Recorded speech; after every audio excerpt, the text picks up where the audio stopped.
Good afternoon and welcome to CEC Gurukul lecture. As part of the series on symbolic lectures, we are having with us our expert Ms. Manisha, who is going to interpret the lecture in sign language. The topic of discussion for today is cultural understanding of market and economy. Now, when we begin studying economy or market from a sociological perspective, it is important to understand what is the relation between economy and sociology. Are they related or are they doing different work? So, as a discipline called economic sociology, we try to understand the relationship between economic activities and social relation. So, this lecture we are going to understand how we can understand market economy from a non-economic or maybe from a non-materialistic perspective. So, when we look at the market, do we think that it is only what economic transactions are going? Is it only individual selling and purchasing in the market, or is it that it affects the social relationship between individual associated with the market and the society? So, to begin with, we have seen in the previous lectures that economic sociologists have devoted most of their attention to the activities of individual and firms in market. So, economists were only studying the economic activity, the economic part, and that was more focused on individual, how individual are purchasing or selling a product. Now, when we look into economic sociologists, they are bringing in an interdisciplinary approach, and one of the economic sociologists was Jellizer. She produced a new angle to the study of economic life from a cultural perspective. Now, when we use the term cultural perspective, it implies that we are looking at the meaning, we are looking at the emotions, we are looking at the social relations as part of the market and economy. From a cultural perspective, sociologists learn to focus on the friction in which economic life unfolds. Seltzer not only supplemented and criticized the limits of economist approach to the economy, but also helped to expand the imagination of how to study the economy more widely. So, if we just have an economic approach, we are only looking into the material transaction. So, to have a more holistic understanding, we need to go beyond the market. Why do we take a decision to purchase a particular product is not only dependent on the price of the product, but also in terms of the class to which we belong, could be our gender, it could be the family status. So, a number of non-material aspect determines economic act, and that is what is focus of economic sociologist. Zellizer suggests 3 ways in which economic sociologists differentiate the approach from that of economists. Number 1, they may use the same paradigm, but they extend it to subjects that economists usually ignore. For example, Gary Becker, his work on family and on addiction is going beyond the material aspect. So, he is trying to understand family, a social institution, from an economist perspective, where he brings in how the breakdown of the joint family to nuclear family is dependent on the economic changes taking place. The second difference between economic sociologists and economics is that sociologists talk about social context in which individuals' decisions are made. So, we make a decision whether it be to start a new business or to purchase a product is not an individual decision, it's a collective decision, and that is what is the focus of economic sociology.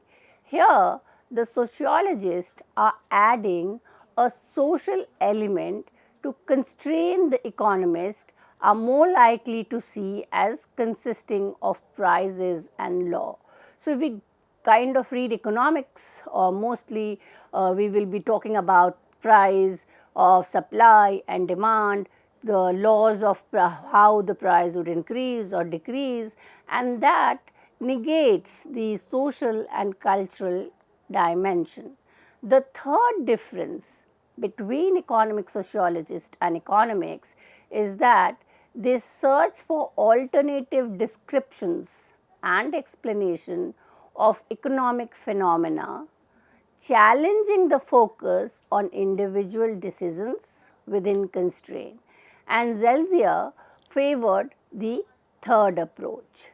She notes that economists can incorporate values into their paradigm by seeing values as the content of individual utility functions.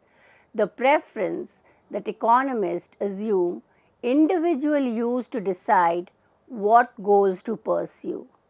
Thus, economic activities can be analyzed by looking at the meaning and value assigned to them. So, many a time we see a cultural event occurs and that has a wide repercussion on the market phenomena. So, it could be related to, say, a death of a political or maybe someone from the Bollywood, and affects the market accordingly. So, there is an interconnection between economic activity and the cultural context in which the activity takes place. So, what is the task of economic sociologist? Zelzier suggests that economic sociologists should take three major steps to have somewhat different direction. First, they should abandon all sharp dichotomies between personal and economic ties. Instead, they should study variations and interdependence among differentiated and meaningful social ties, accounting system, media, economic transactions, and boundaries. Number two, the task of economic sociologists is to do away with the dichotomy between economic and non-economic variable. So, most economists are working with so labeled as economic variable, but there is a lot of subjectivity in terms of what we classify as economic variable and what we classify as non-economic variables. This dichotomy is not very fruitful. What the economic sociologists should do is to abandon the pervasive idea of a continuum from a genuine arm's-length market transaction to strictly non-economic transaction, with its implication that the market end of the continuum excludes personal consideration. So, very basic economics tells us that what is the market is nothing to do with your personal. What is economic is nothing to do with your personal. What is economic is nothing to do with what is happening in the domestic sphere. Now, this is problematic because they are not on a continuum from one end to the other. Rather, there is a continuous interaction between these two variables, and therefore, the dichotomy is kind of hindering in terms of understanding the market from the non-material dimensions. The third task for economic sociologists is they should take the idea of performativity seriously. Performativity means how individuals perform, whether it be in the market or it be in a social milieu. The performance of the individual, is more kind of related to the socialization, to the area or the social economic context in which one is growing up.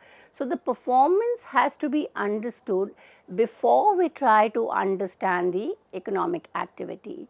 And those who study performativity have only begun to show how economics as a discipline has shaped the world of corporate capitalism. Connected lives approach was developed by Zelizer as an alternative in economic sociology, which explains the relationality between non-material relationship and the economy. So, everything is connected.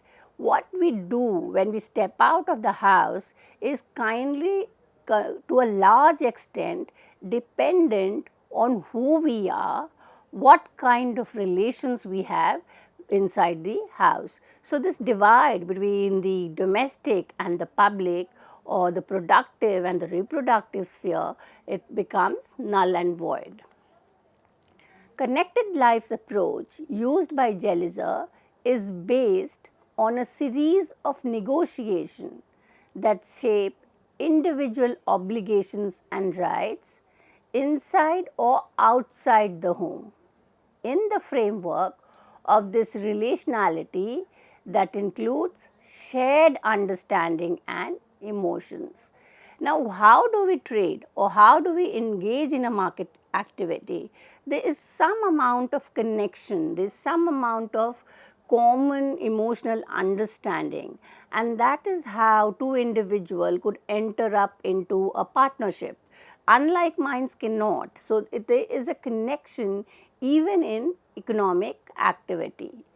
Zelizer used this approach of connected life to study intimacy, life insurance, morality, money, and social meaning of money. So, when she is trying to understand life insurance, she is saying that it's an economic act, So, individual they insure their life, but the life is being insured to make sure that after the death of that individual, their family and for whoever relative the insurance is going to be a support are taken care of. So, the emotional element is coming in. The love of family is one of the reason why people invest in life insurance. So, we cannot say that life insurance is purely an economic product. It is based on love, care, and the idea that we need to kind of be concerned about our family members. So, if we look into the market or we look into the economic activities, we see that it has both the side. It's a kind of two sides of the same coin. On one side, we have the economic aspect and the other is cultural. Now, for an economic sociologist, you have to study both the side. Zelizer criticized contemporary economic sociology for its tendency to reduce everything to social relations and network, and this in the theory is known as social structural absolutism. So, if you are going to kind of understand everything from a structural perspective, the society's relationship, the network, then you are negating the other element, and that is why it's called absolutism. She also rejected the alternative of reducing everything in the economy to culture, which is termed as cultural absolutism. So, the goal of an economic sociologist should be to take economy and culture into account together. Zelizer's position is grounded upon a basic and central idea that stands at the core of 18th and 19th century political economy. And this political economy theorization starts from Adam Smith to Karl Marx. All these scholars were talking about the interaction. They were trying to understand the changes which were taking place from an interdisciplinary perspective. And that is the reason that we kind of go back to the classical theorist of early 20th century, namely Emil Durkheim and Max Weber. If we look into the work of these two classical theory thinkers, we see that both of them were trying to understand the society's disruptions, the large scale transformations taking place from a interdisciplinary perspective. So, when we look into Max Weber, his work is Protestant Ethic and the Spirit of Capitalism.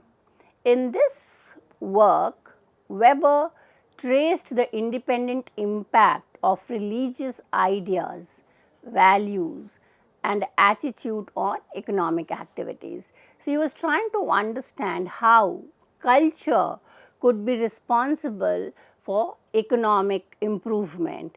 So, if we go into the details of Weber's argument, we see he says that most of the capitalist country were found in areas where there are large number of Protestant. And the reason he argue is that it is the spirit of this Protestant that is kind of giving the individual the idea of investment and saving, and therefore they do well in the economic realm. Similarly, Emil Durkheim writing demonstrated that the market could not be conceptualized as simple self-interest, but involved the institution of contract. Critiquing the 19th century utilitarian model, Durkheim and Weber stressed the role of non-utilitarian, non-material forces. So, they're saying that the economy is changing, the capitalism is growing, but it's not just because of individual turning the attention towards economy, but it is the cultural changes which is leading to the change in economy. Another thing, sociologists who were kind of looking into the relation between economy and society was Talcott Parson and Smeltzer. Parson and Smeltzer recognized in economy and society the potential synthesis of economy and sociological approach had never materialized, nor did economy and society make great inroads with economists. So, they are saying that the economic sociologists are working, they are bringing about interaction between the two, but yet there is a gap. They have not been able to kind of bring the two disciplines together. Although in 1955, Wilbert Moore had detected an upsurge in social economics, by 1963, Smeltzer acknowledged that economic sociology was stagnating or developing only in shreds and patches. So, the efforts was being done for economists, sociologists to move towards the studying of market behavior, to move towards an integrated approach of economy and society, but they were not kind of very successful in this project. And therefore, by the beginning of 20th century, new perspectives started developing on market and money. Markets are institutions that liberate people from social bonds, that prevent them from acting in accordance with their own best interest. So, when we look into the market, it has its own rule. So, individual cannot kind of bring in their own rule. So, it's a kind of regulated sphere, and it is yet at the same time creating a connection, it's creating a network. So, how do we understand these connections and network? What we do is apply a cultural perspective, and in that sense, markets are nothing but a cultural construction. Now, what do we mean when we say markets are cultural construction? It implies that the way in which market function is dependent on the way in which individual assign meanings and values to the activities taking place.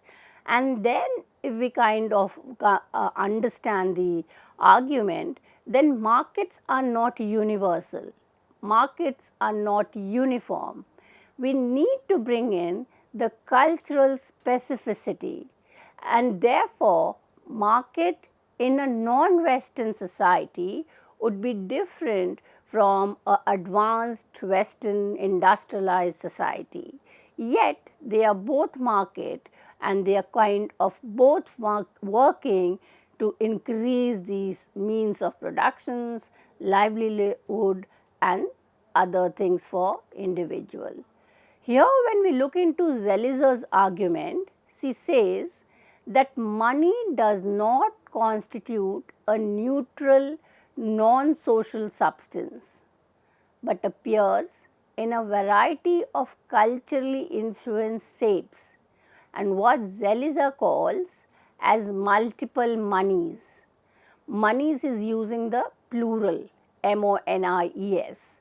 There have been attempts by a number of sociologists to study the non-economic dimension of markets. However, certain limitations continue to cripple both the discipline. According to Barber, economists remain remarkably silent when it comes to documenting the market as a social institution. Schumpeter's voluminous work titled History of Economic Analysis notes is noted by Barber that it does not include a section on market. So, there are a lot of gaps in economic analysis as well as sociologist, and therefore, what is required is to give a new direction to both the discipline, and in that sense we can kind of come to a conclusion, and the conclusion is that the recent work of economic sociologists shows that their market has been understood superficially as homogeneous, and there was kind of no distinction between the material and non-material aspect, and therefore it is important to kind of bring about a new dimension or new perspective to study the relationship between economy and society. With this, I come to an end of this lecture. Thank you.